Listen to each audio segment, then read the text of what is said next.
For 2,000 years of human history, time has been divided into two sections: BC, meaning before Christ, and AD, meaning year of our Lord. The life, death, and resurrection of Jesus Christ has impacted the entire world more than any other event in history. During his lifetime, Jesus predicted he would suffer death and rise from the dead 3 days later. If this core belief is not true, the very foundations of Christianity would be shattered, and the faith of millions would be in vain. So I raised the question, did Jesus really rise from the dead?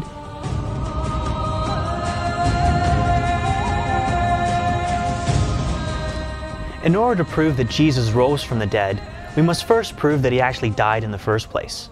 Now this may seem like an obvious point, but many of those who question the resurrection believe that Jesus merely fainted on the cross and that his disciples awakened him later.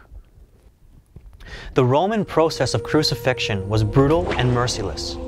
Before going to the cross, Jesus was severely flogged and beaten during his trial, then forced to carry his cross through the streets of Jerusalem. The process of crucifixion involves nailing the victim's hands and feet to a cross, where they hang until they can no longer support their own weight and eventually suffocate. After Jesus had been crucified along with two criminals, the Jews asked the Romans to have their legs broken. The Jews did not want the bodies to remain on the crosses during their holy day of the Sabbath.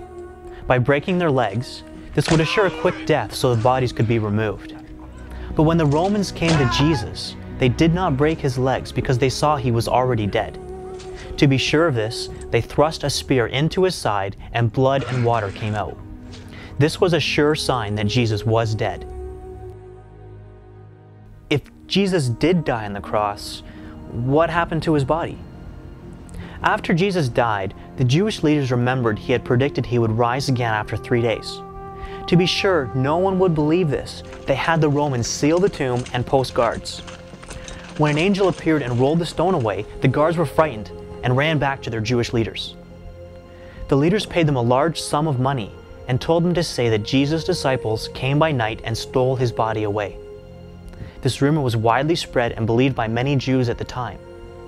But why would there be a rumor like this if Jesus' body was not missing from the tomb? And if his body was still in the tomb, why do we not have solid evidence of it today? The greatest evidences of the resurrection are the numerous eyewitness accounts. All of the disciples claimed to have seen Christ physically after he died. Several of them gave detailed accounts of what they saw. Not only did these disciples tell others about what they had seen, but they were willing to die for this belief. If the disciples simply made up the story of the resurrection, why would they die for that belief if it wasn't true? In addition to the disciples' eyewitness accounts, there were 500 others who saw Christ physically after he rose from the dead. The early church saw tremendous growth in the first century, which shows that a large number of people believed in the resurrection. If the resurrection story was made up, it is highly unlikely so many people would have believed it even to the point of persecution and death. The only alternative is that there was some sort of mass delusion or deception among all these people. It is much more logical to conclude that these people were responding to a historical event that actually occurred. The historical evidence for the resurrection of Jesus Christ is compelling to say the least, and has impacted all of humanity for the past 2,000 years. So that leaves us with one final question. If the resurrection is true, then what would that say about this man?